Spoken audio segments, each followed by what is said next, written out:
अखण्डमण्डलाकारं व्याप्तं येन चराचरं तत्पदं दर्शितं येन तस्मै श्रीगुरवे नमः। हरि ओम्। ॐ तव कथामृतं तप्तजीवनं कविभिरीडितं कल्मषापहं श्रवणमङ्गलं श्रीमदाततं भुवि गृह्णन्ति ये भूरिदा जनाः। ॐ नमो भगवते Shri रामकृष्णाय।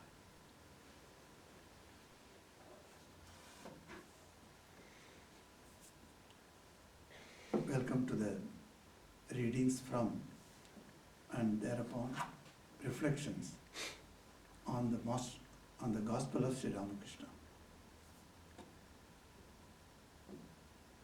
We are reading the chapter The Master with the Brahma Devotees, Part 1, page 161. December 1882. It was afternoon. The Master was sitting in his room at Dakshineswar with M and one or two other devotees. Several Marwari devotees arrived and saluted the Master. They requested Sri Ramakrishna to give them spiritual instruction. He smiled.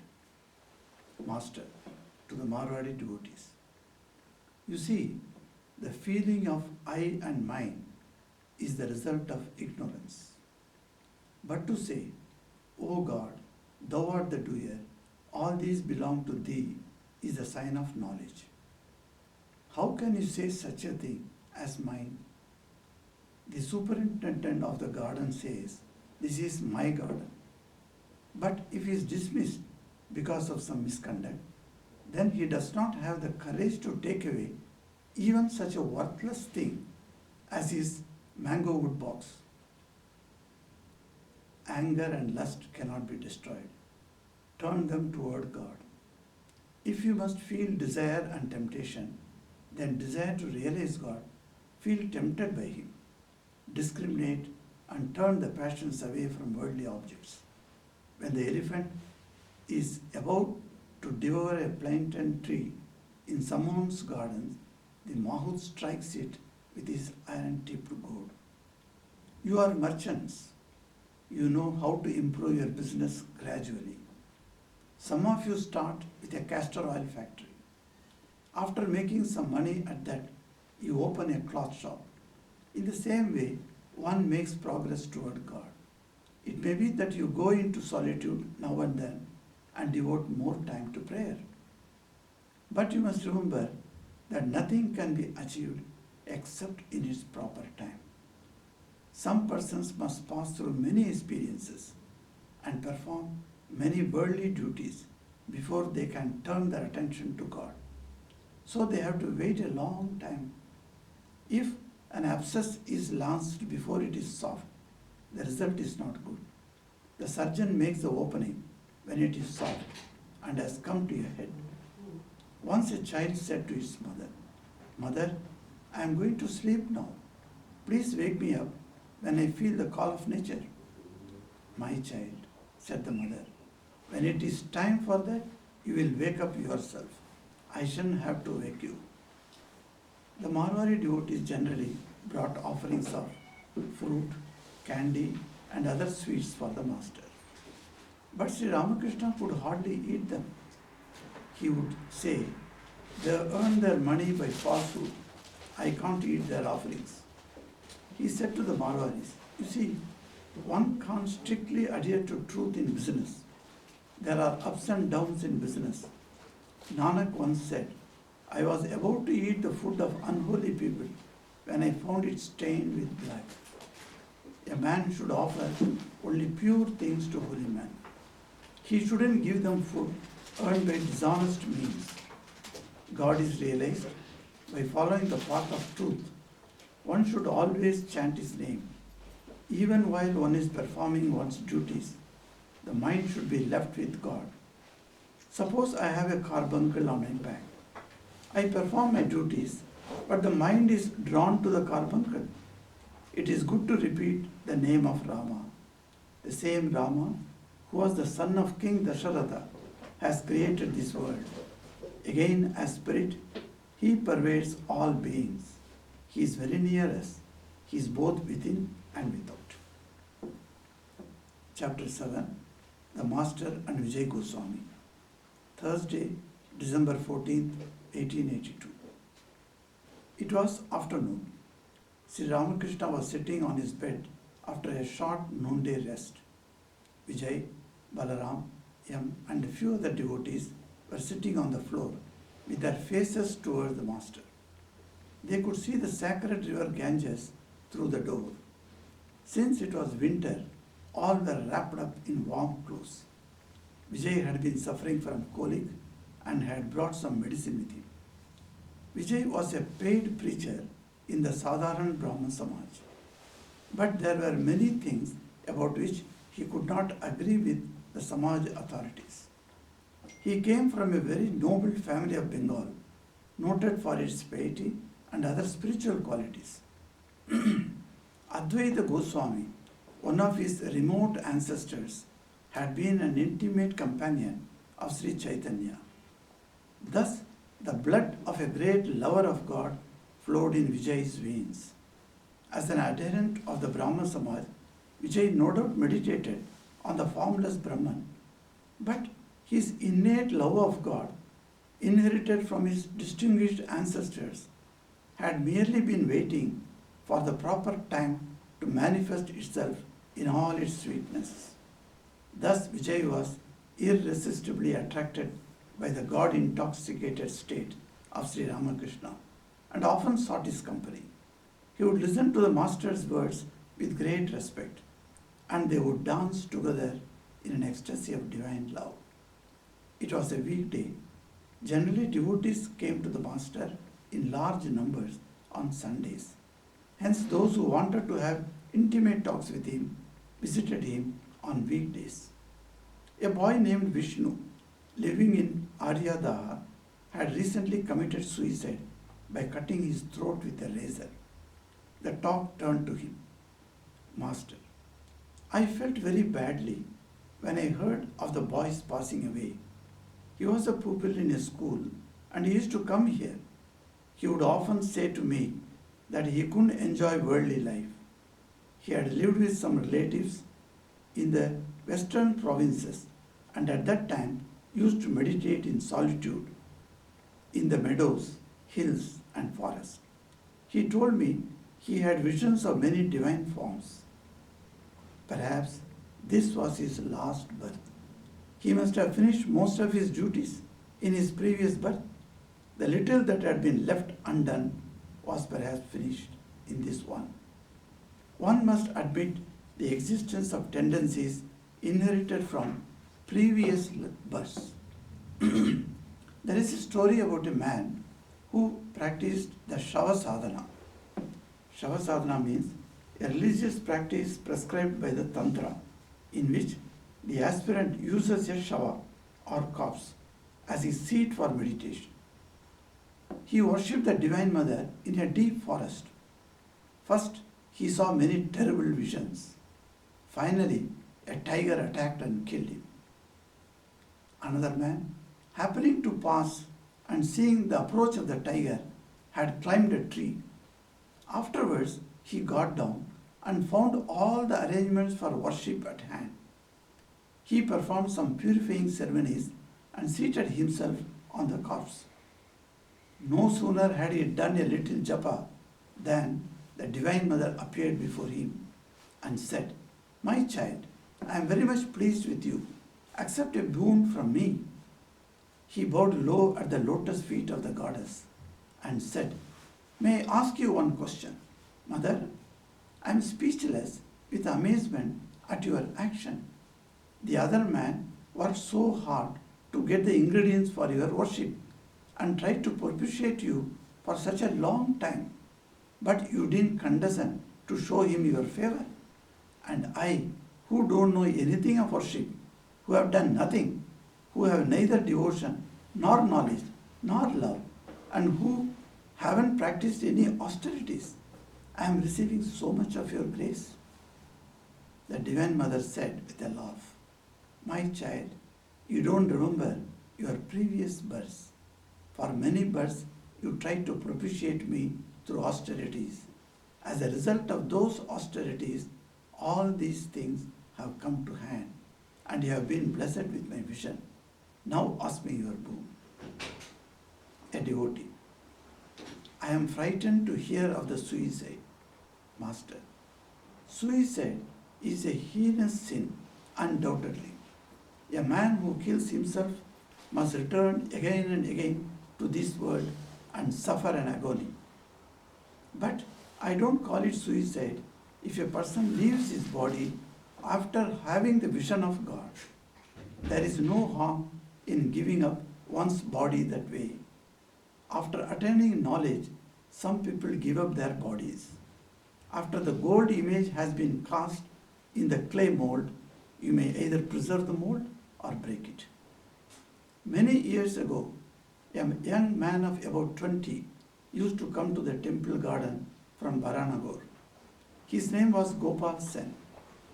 In my presence, he used to experience such intense ecstasy that Hriday had to support him for fear he might fall to the ground and break his limbs. That young man touched my feet one day and said, Sir, I shall not be able to see you any more. Let me bid you goodbye. A few days later I learned that he had given up his body. It is said that there are 4 classes of human beings: the bound, those aspiring after liberation, the liberated, and the ever-perfect. This world is like a fishing net. Men are the fish, and God, whose Maya has created this world, is the fisherman. When the fish are entangled in the net, some of them try to tear through the meshes in order to get their liberation. They are like the men striving after liberation. But by no means all of them escape. Only a few jump out of the net with a loud splash, and then people say, there goes a big one. In like manner, 3 or 4 men attain liberation. Again, some fish are so careful by nature that they are never caught in the net. Some beings of the ever-perfect class, like Narada, are never entangled in the meshes of worldliness. Most of the fish are trapped. But they are not conscious of the net and of their imminent death.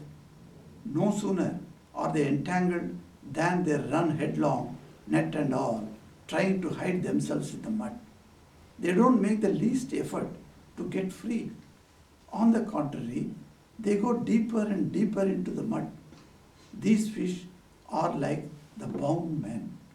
They are still inside the net, but they think they are quite safe there. A bound creature is immersed in worldliness, in woman and gold, having gone deep into the mire of degradation. But still, he believes he is quite happy and secure. The liberated and the seekers after liberation look on the world as a deep well. They do not enjoy it. Therefore, after the attainment of knowledge, the realization of God, some give up their bodies, but such a thing is rare indeed. The bound creatures, entangled in worldliness, will not come to their senses at all. They suffer so much misery and agony, they face so many dangers, and yet they will not wake up.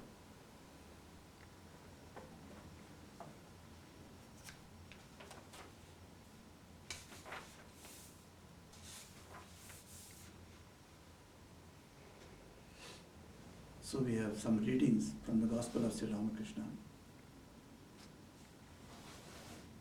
Some very striking points that come out from the readings, particularly about inheriting the tendencies from the previous lives. That is one major point that has come today. And also about the suicide. Some of the people in the modern days, they say that there is nothing that you are getting from your previous life. Because they don't believe in the previous birth. They think this is the only birth, and you have the birth here, and you are spending your life, and when the death comes, the birth is over. So death has put an end to this birth, and that's all. But then there are many questions that come up in philosophy regarding the reincarnation, as it is called, or rebirth, as we say in common term. The technical term we use is reincarnation. Many of us have simply accepted by nature the theory is okay. Because if you see in the Hindu families, those who are born, they never question that previous birth, was it there? Or the future birth is going to be there or not? They don't question. For instance, I tell you, in my case, when I grew up, I never questioned that whether previous birth was really real or not. Why? Because I had the impressions in my mind and I completely accepted the fact that there was previous birth and we are going to have future birth. So this is called samsara, that birth and death, the cycle is go on and on and on till you get moksha, liberation. So this idea has been somehow set in our mind and we don't question. But those who are not brought up in this tradition, they would definitely question. Was there a previous birth? What is the proof of that? You want to have a tangible proof of that. And how can you show a tangible proof unless the person himself remembers and tells, yes, I was such and such. So you know that Shanti's case in India, some years back when I was, I think in 70s, the case came up. It was a Shanti, the small girl, 10-year-old girl started remembering her past birth. And she started telling who was her husband, who were her in-laws, and which village she was there. Everything she told. A 10-year-old girl blabbering it to her parents, and they were all stunned. So they took her to the police station, and police also was surprised what she is talking. And then they went to then the paranormal scientists, they came to her help. So they took this girl to that very village where she speaks of. And there they found exactly. So the in-laws are now dead, they are not there. But then the names were there and her husband was still living. So husband is still living, okay. Her previous birth husband, I'm telling. Yes. So that fellow was there, so because she could tell everything. And some of the secret things which only she and he knew, that also she told as a proof. So now this case created a big furor at that time. But then our scriptures are all telling, yes, there were many births I have taken and there are more births I am going to take. Unless I stop somewhere and turn myself towards moksha. If I don't turn myself towards moksha, then this life will go on and the birth will coming on and on. So that means birth means death must be there. So this birth and death is a cycle. This cycle, some people feel, how can I go out of that cycle? They have such a type of things comes. In Vedanta it is said that the desire for moksha comes to a person in this manner. So the Vedanta explains that. How it gives a beautiful example. If a man has got a lot of hair and the hair got fire, for instance, how much he would be rushing for water so that he can put his head in the water and douse this fire. What terrible feeling he would be having at that time, and how quickly he would be trying to find a water, and what efforts he will be taking. Will he be sleeping at the time? No.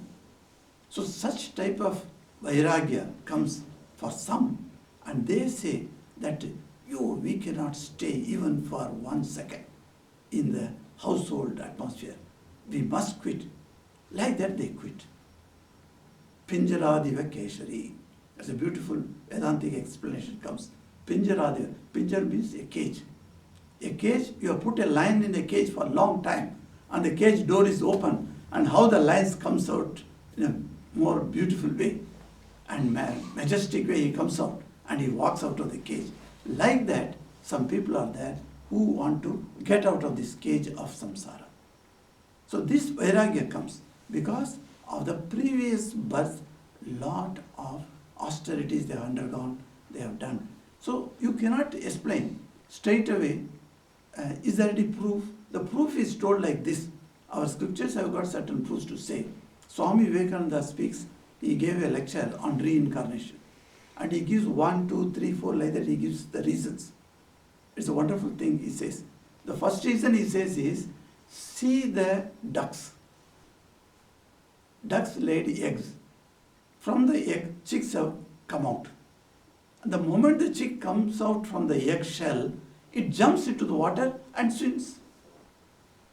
Now Vivekananda asks, who taught the chicks swimming? Did anybody stand nearby and say, you put your foot like this and like that and swim? No. It is very natural for that. So how that has come?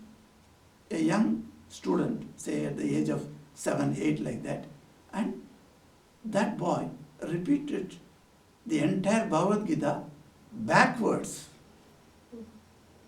He came to me and said, his father brought him. Said, Maharaj, this is a small boy, God bless. When I was in Kanpur, I saw this boy. And the father says, Maharaj, he has by hearted Bhagavad Gita, so he can tell. I said, okay, you tell. So many children, by heart. 5 slokas, 10 slokas, 20 slokas, like that. I thought like that. I took a very casual way. Okay, you tell me. Okay, you tell. Which slokas you know, you tell. He asked me, which chapter you want? I said, okay, 12th chapter, because it's a short chapter. I said, 12th chapter, you say. And he said, you want from the first sloka to the last sloka or from the last sloka to the first sloka? Oh. That put me off. So what is this? Then the father said, Maharaj, all the 700 slokas he can say from the back. My God. I said, it's mind-boggling it is. How this small boy could get such that talent? You see, we have got some inherent talents. Did you not see children at the young age playing veena, violin, flute? I saw recently somebody sent me, one monk sent to me, because he is a musician. He plays mandolin. He is in our headquarters, Belur. He sent me one WhatsApp video. That video says, elderly person is singing with the harmonium. And next to him, a 4-year-old boy is sitting with a tabla. And that boy plays tabla in such a way for the music, really it's stunning to see that. How a 4-year-old boy, he has not practiced. To play like that, you require minimum 12 years practice of tabla. Then only you can go and sit on the stage and play tabla. But this boy, 4-year-old only, how did he gain? From where did this knowledge come? That means, see, these are the way that we put it, that how do you explain this type of events? Unless you accept the existence of the previous birth, there is no answer to this. If you accept there is a previous birth and you have gained all these talents and then you die and now you have taken birth, at the birth time itself, they are all fresh in the mind and they come out at a young age. There are other arguments also, there scientific arguments are there for the reincarnation. But Sri Ramakrishna believed in reincarnation. He believed in rebirth. And he saw some of his disciples' previous births also. Yeah. That he says, Mother Kali showed me. And he never says, I saw, you see. He always says, Mother Kali showed me that the boy is coming. Who is that boy? When Rakhal came to him, and his name also is Rakhal. You see, Rakhal means a friend of a cowherd boy. That is Krishna. Krishna's friend, all these Krishna's friends were called Rakhal only. So the Rakhal came and he says, yes, I saw you. Mother Kali showed me that you are coming today. Come, like that he showed. So Rakhal was surprised. He was a young boy at that time. He was surprised what? This man says that Mother Kali showed me, he says. So you find that Ramakrishna believed in the rebirth and he has seen that previous birth. And sometimes he says, when any person comes before me, that person, the past, present and future, all the three I come to know of. How do I see? The person becomes like a transparent glass almirah, where if you keep anything inside on the shelves, you know from outside what is there inside. Like that, every person who comes to me, I know. Recently, a Sydney devotee came here. So that devotee's son was discussing with me. So how does some of the great sages find out your past? Imagine Swami Vivekananda's life in America. When he was in America, he was sitting in his room and there was a table and chair. He sat on the chair and he was writing. So when people write, what is their posture? When it is like this paper is there and I am writing, so my eyes are focused here on the page. Not here, like that, I am not seeing. So I am writing. And Madam Calway came. She is an actress and very famous actress at that time. She has come. Somebody told that Vivekananda is in that room. So she came and stood at the entrance of that room. The door was open. So she stood there and he was writing. And Madam Calway she was such a great lady, a celebrity. And she can't wait for Vivekananda like that. But she has heard about Vivekananda, so she has come to see him. And he was gone writing. She got upset. I must go and now disturb him. So she entered. Because the culture is there, American culture, you just don't dash into it. You say, may I please come in? Like that you say. So she came inside like that. I said, may I please come in? She said. And he was writing. Then she kept her hand on the table. He said, sir. Like that she called him. Then he put his pen very slowly and then raised his head and looked at her. Are you not Madam Calway? Are you not this? Were you not? Did you not suffer this? Your childhood spent like that? Like that, whole history of her life he started telling. And she was simply shaken. See, Vivekananda could read the past of her present life. Her present life, he could say. Past life, if you say, if I tell you you are a pujari somewhere, you will not believe it, because there is no proof like that. But in the present life, if somebody tells me at the age of 16 what I did, at the age of 25 what I did, at the age of 30 what I did, so it is true, is it not? I can see it, I can verify it. So that he told. She got stunned. So the question was asked to me that how do the sages see the past and present and future? I told him in a simple way, you see, time. You see the time. Time, do we humans separate the time into sections, or is by nature it is separated? If you see that, by nature time cannot be divided. Time is a continuous flow of something, whatever it is, X you call it, that entity, something is there, some force, and that goes on from when it started we don't know, so we call it in Sanskrit anadi. There is no adi, there is no beginning. Likewise, there is no end to the time, so it is called ananta. So time has got no beginning and no end, it is a straight line. Just imagine, a straight line goes like this. Now today I am sitting here and I am looking at this. This hall has got 4 walls and these 2 walls barricade my vision beyond the walls. I am unable to see the walls, beyond the walls. Suppose the walls are not there. I can see, is it not? Now, if the walls are not there, here also walls are not there, my eyes can go 180 degrees only. From here to here, 180 degrees. And the rest 180 degrees are behind. So, I can see the 180 degrees vision, but I cannot see the behind. Now, this 180 degrees that I am seeing now, you take it, suppose because of the limitation of the eye's position in my face, I am unable to see the behind one. Because the portion is close to here. So I cannot turn, unless I turn my face. Now, these blocks of the walls are not there for the great man. When the sages come to a particular level of spiritual evolution, for them the walls are not there. There is no 180 degrees. Complete a single straight line they are able to see from there to there. Today you say it is today, and because sun and the earth's rotation, you say it was yesterday, before the night, you say yesterday. This yesterday, today, tomorrow, these things were done by us. Is it not? Because earth is rotating and then it is rotating around the sun. So we say this day and night. So the dates, the calendar, we have put it. If you remove this day and night, suppose if you go to a place where 6 months it is sun is there. There is no sunset. How you will calculate the day? So you go for 24 hours there. Every 24 hours you change the date. So like that you do. It's only, we have only made. Actually in nature, there is no past, there is no future. So a sage raises his mind to that level, can actually see your past and he can tell your future also.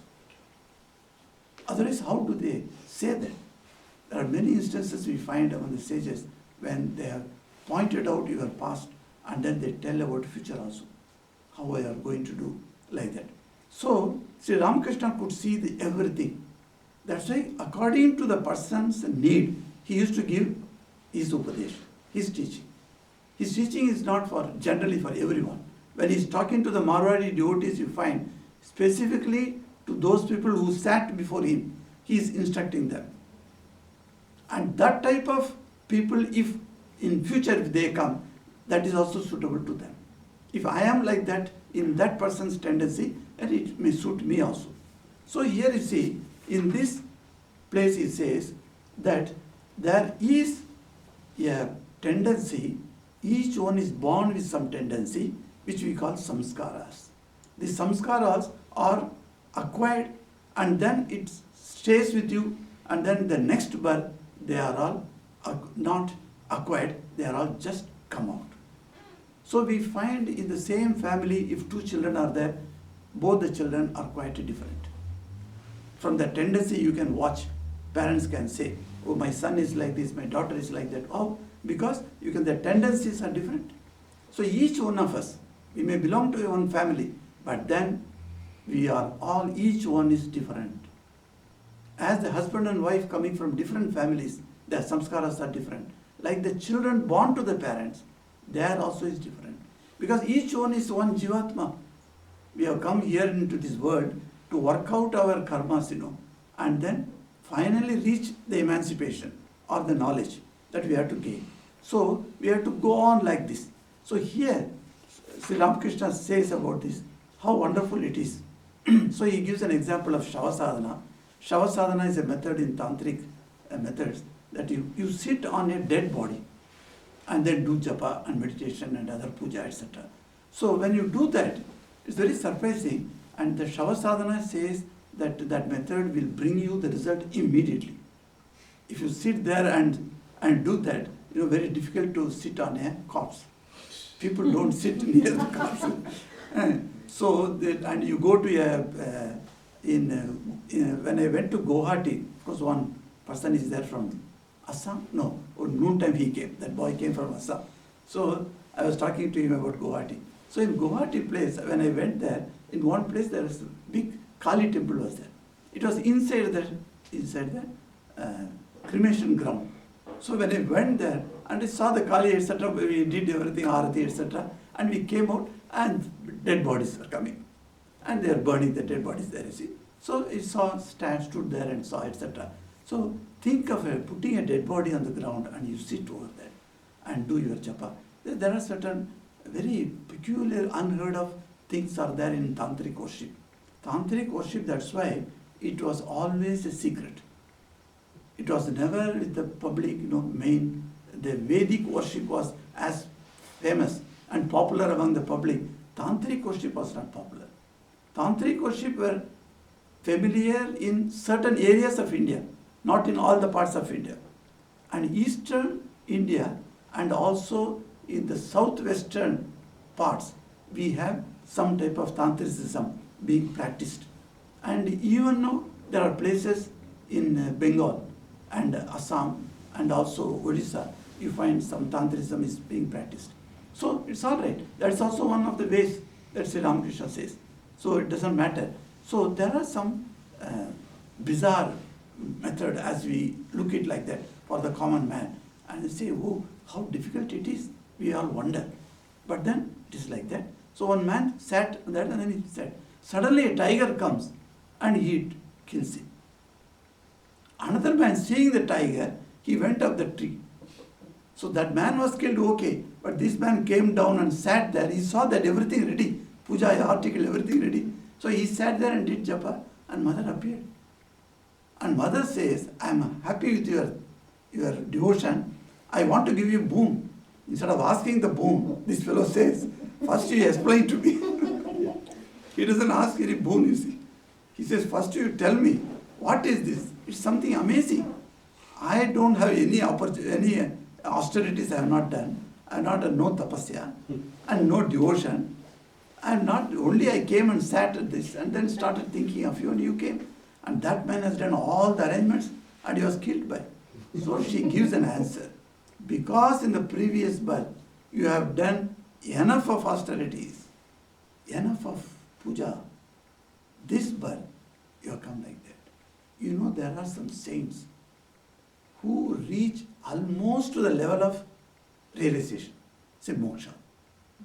And some mishap happens at the last moment. It requires another 1 week, he has to stay in the body, he will have moksha. At that time, he passes on. Now that 6 days or 7 days are left, mind you, for that person. Come back to us. Come back. To someone, to some mother, and stay as a baby for 7 days. Only 7 days. No, I'm telling just as an example. It may be before birth also somebody dies, stillborn we say. Stillborn. So that death also is there. But I'm telling you as an example, 7 days the baby stays and goes away. So it was very difficult. In Ranchi, one mother came to me like that. She was simply despairing and she couldn't see her child. Nearly 8 years she didn't have any child. And then she got a child. And the child she didn't see, she couldn't give milk. And that child, she could see the face of the child. She was in a coma when she delivered. And the child was taken there and it was dead in 2 days. So now when she woke up and when she became normal, she said, where is my child? Give me. Her husband could not answer her. And then later only it was explained to her, she became like a mad woman. And then she's a devotee, so she used to come to her ashram. So it took some 4 or 5 counseling sessions for me to bring her to normalcy. She was terribly upset with Thakur. Said, why did Thakur punish me like this? And why at all he gave me a child? 8 years I was not having any child. Okay, my life was going on. So why did he give me a child? And that also I could not see. And I was in coma and the child died in 2 days. Swami said, this is absolutely injustice to me. How difficult to convince at that moment.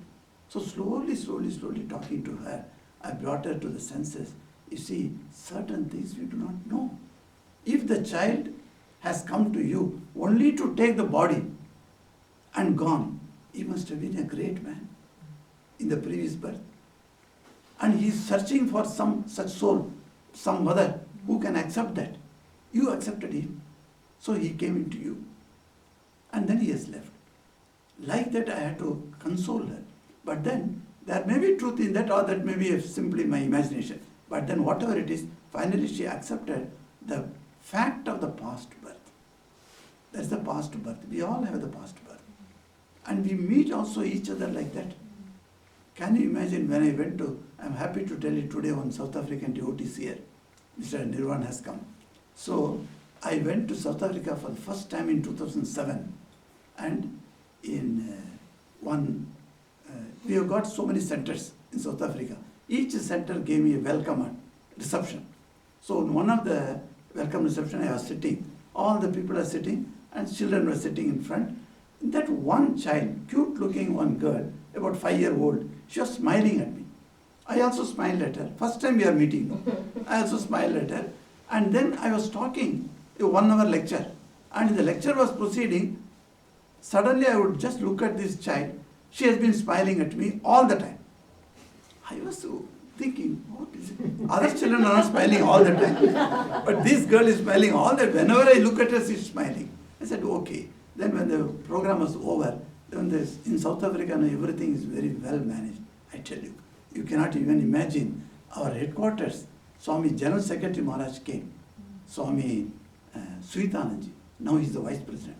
He, after seeing the South African centers and the practices, he said, well, the whole world in any of the Ramakrishna mission, you won't have such a discipline. You know, after the talk is over, I am taken to another place where a sofa is seated and there is a table, small table, and the chocolates are kept.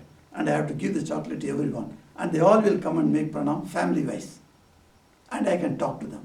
Each one I can talk, 1 or 2 words. That's all. Because there is a long queue. And then it goes on like that.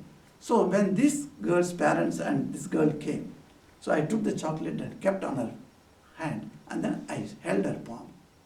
Then I wanted to talk to her. Because the curiosity is there. I said, you have been smiling at me? She nodded her head. Yes. 5-year-old girl. And they all speak English, you see.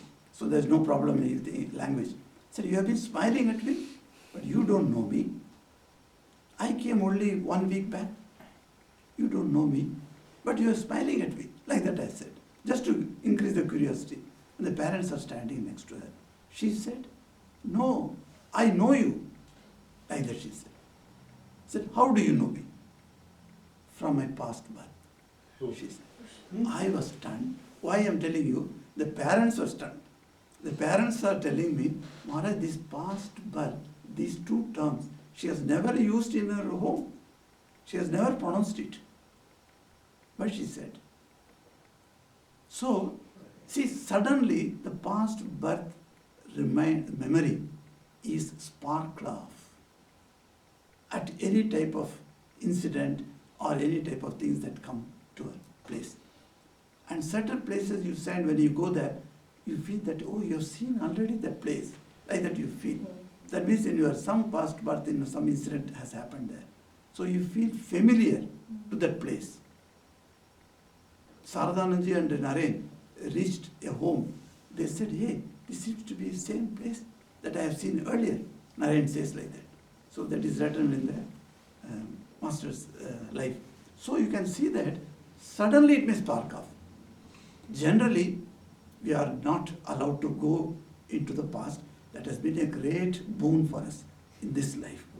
Unless, if that is, we know each other and we know what we did to each other, because we are brought together only to square off the debit and credits. That's why we have been brought. But if you want to know the details of the debit and credit, that will be terrible, I say. So it's better that it's not known and we carry on our life like that.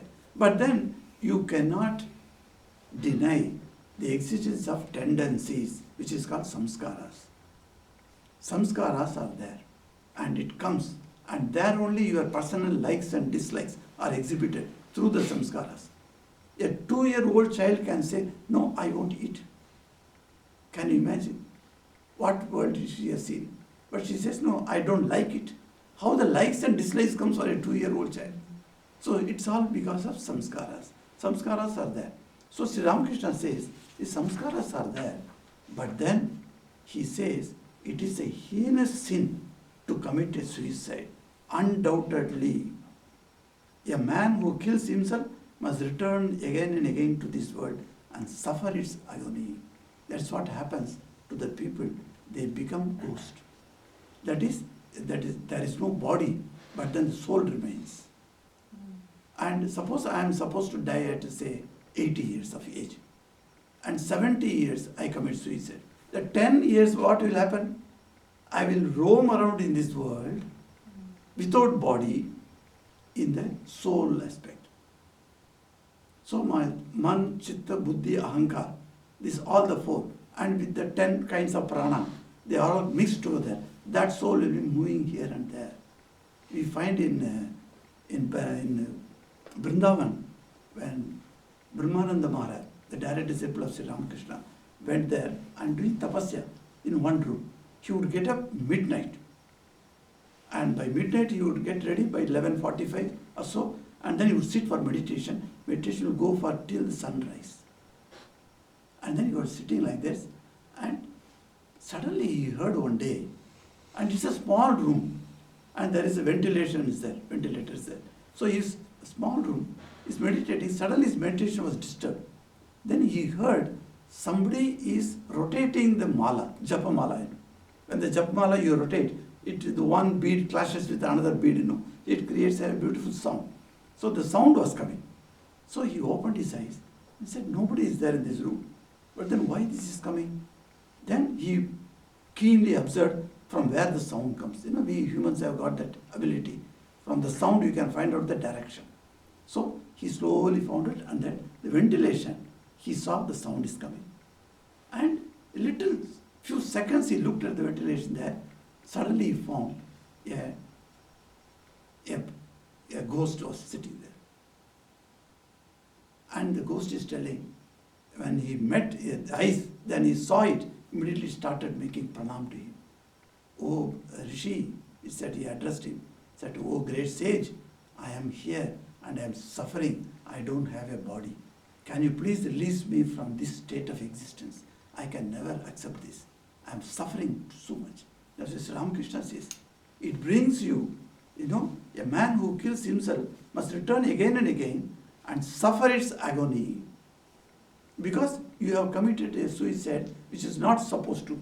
Because you must allow the time to run it, your age, and you did not allow it. And that said, and then he took the water in his hands and sprinkled, taking the name of Ramakrishna. You be released from this moment. And the power of tapasya was there. And from next day, that never came. So, you find that there are several incidents we find in sages' lives, like that dismembered, body is not there, or disembodied, we can say. Disembodied jiva comes like that. And that's why the suicide is considered. But then, Sri Ramakrishna gives a person who has realized God, can he dispose of his body at his will? Is it considered as a suicide? He says no. Once you had the Bhagavan darshan, then the body is just remaining to continue the prarabdha karma, that's all. Either you can keep up the body and run the full course, or you can dispose of the body. That is what our Totapuri did in Ramakrishna's life. The person who came to teach the Nirvikalpa Samadhi, etc., and gave him sannyas, that Totapuri Guru did like that. He had excruciating stomach ache. And he thought, I have already attained Nirvikalpa Samadhi. What is the use of keeping this body and suffering like this and getting my mind attached to the body? I am already disconnected from the body. So let me dispose of the body. So he went and started walking in the river Ganges in Dakshineswar. And then he couldn't get water to drown himself. The water was less than his knees. And he went all the way to the other side and came back. And Ramakrishna was standing and he's clapping his hand. You didn't believe my mother. Mother has now taught you. Because Totapuri was a jnani. He was a jnana yogi. And he never believed in the existence of the word. So he says, your mother, etc., what you are telling is all bogus. There is no divine mother like that. There is no Prakriti. Only Brahman is existence. And other than Brahman, nothing else exists. Like that he was arguing with Ramakrishna, And Ramakrishna used to tell mother, oh Ma, please teach my Guru. He has come to teach me one aspect. But he is not aware of this. Please make him understand. Like that he used to pray. And mother one day said, don't worry, I will make him understand. So she gave him the stomach ache.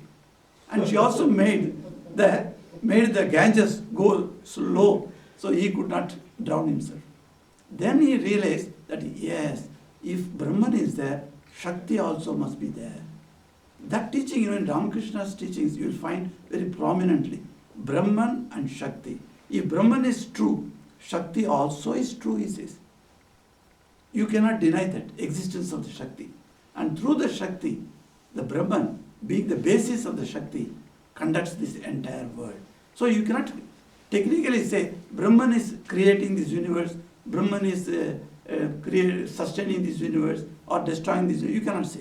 Shakti is doing, because that is the power of the Brahman. Like milk and its whiteness, like the diamond and its dazzling power. They cannot be separated. Like that, Brahman and Shakti cannot be separated. This is one of the wonderful contributions that Vedic and the Tantric concept both were united, and Sri Ramakrishna gives to us in the modern world. What a wonderful way Sri Ramakrishna's contribution is. And he says, it is a heinous sin, you cannot do it. In our Belur Math, one Swami was there. 6 months back, when he came from Bangalore to Belur Math, he told the devotees in Bangalore, I am not coming back. And they said, what? They couldn't understand what he was telling. So he's become already old, in a 90-year-old person. So he may die. That's what he might have thought like. And then when he came to Belur Math, he used to talk to all the devotees. And under Swamiji's bedroom, not down below, in that place he used to sit. And people used to have, and he used to say a particular term. After the Arati, he used to talk with the devotees. He would say spiritual gossip. Spiritual Gossip. He would say spiritual gossip. All the ancient times, Belur Math, etc., he has seen. So he would say that. And one day he was not found.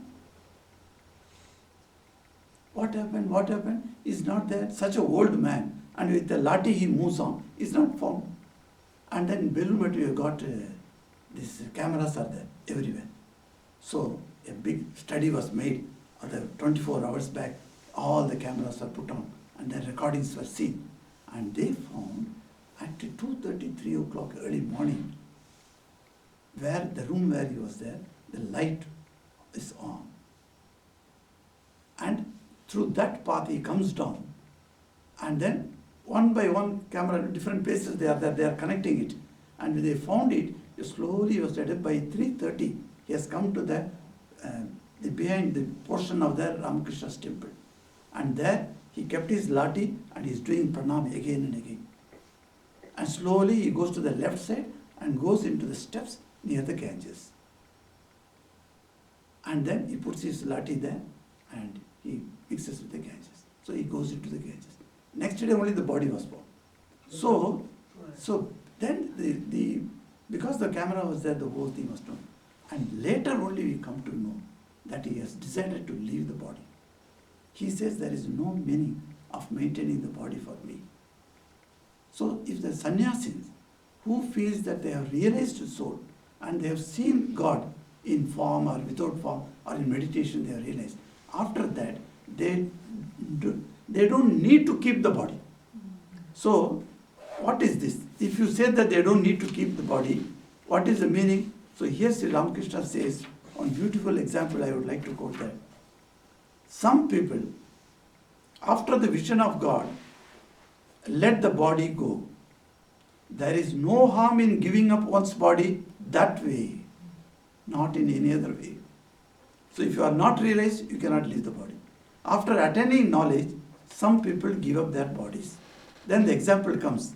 After the gold image has been cast in the clay mold, what a beautiful example you see. There is a clay mold you prepare, and then gold you put that, liquid you put that, and then it is already cast.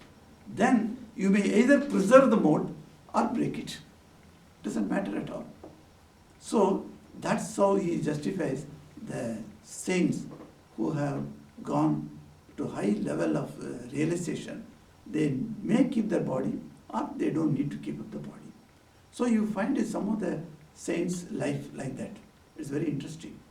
And for normal people like us, for us, we must allow the age that has given to us. By the age also nobody has given to us. Only the Puranic way to tell it, Brahma has written. Here, how many years you are going to live. Actually, our age is not calculated on the basis of years. It is calculated on the basis of prana. The inhalation and exhalation is one prana. So in the previous janma, according to my karma and bhavana, I have made for this life, say, 20 million pranas. So accordingly, the 20 million pranas have to be exhausted. So my life is finished at that time. So some of the sages, what they do, some of the rishi yogis, what they do is they slow down the prana. So in 1 minute, you do 10 times inhalation, exhalation. A yogi will do 1 minute 1 time. That means 9 times he has saved. He has saved that. So he can extend his life, So the life is, actually it's a very beautiful concept, It comes in Yoga Vasishta, where the prana is not based on the years, but we all are under the impression that our life is based on the years. So we say 50 years, 60 years, 80 years, 90 years, like that. It is not based on the number of years. It is based on number of the pranas, which we do not know. How many pranas we have yet, we do not know. If you use your prana in indiscriminate way, then what happens? You are shortening your life. But if you do pranayama, in a yogic way you use the prana, then you are extending your life. So such things are there in our scriptures, very wonderful, that we don't understand also. It is beautiful. But Maharaj, what about the athletes who are running? Yes. So they are inhaling, exhaling. Yes. They are using more breath. Yes. You see, the point is, what I am telling you, what scriptures says that. But then, nobody knows what is the total amount of prana that you brought into this world. If that is known, then we can do these calculations. But you do not know. But the sages say clearly, they have seen this, according to the number of pranas, existence happens. Otherwise the body goes away. And actually the prana is, when you inhale only it becomes prana, you see. The air is there everywhere, wind is there. It's called vayu. Vayu is everywhere there. But when you inhale it and send it through your lungs and comes out, then it becomes prana. The prana shakti comes into that. So that depends upon how many pranas you take. And it is very clearly said in our vernaculars, in Hindi, Bengali, and etc., that when a person dies, you say, that person name you say, and then he has gone away. No, pran chale gaye. Pran chale gaye. The prana has left him. The prana, see, we don't say that he has lost, he is dead, etc. That dead word is not used. So the prana has left him. Huh? He left his body. He's left his body, or the prana has left him. The body is there, the prana has left him. So like that we speak that. That itself shows that there is a connection between your age and the prana. Okay, we shall proceed further in the next week. Om Niranjanam Nityam Anantarupam Bhaktanukampa Drita Vigraham Vai Ishavataram Parameshamidhyam Tam Ramakrishnam Shirasa Namamaha. Om Shanti Shanti Shanti Hari Om Tat Sat Sri Ramakrishna Arpanamastu.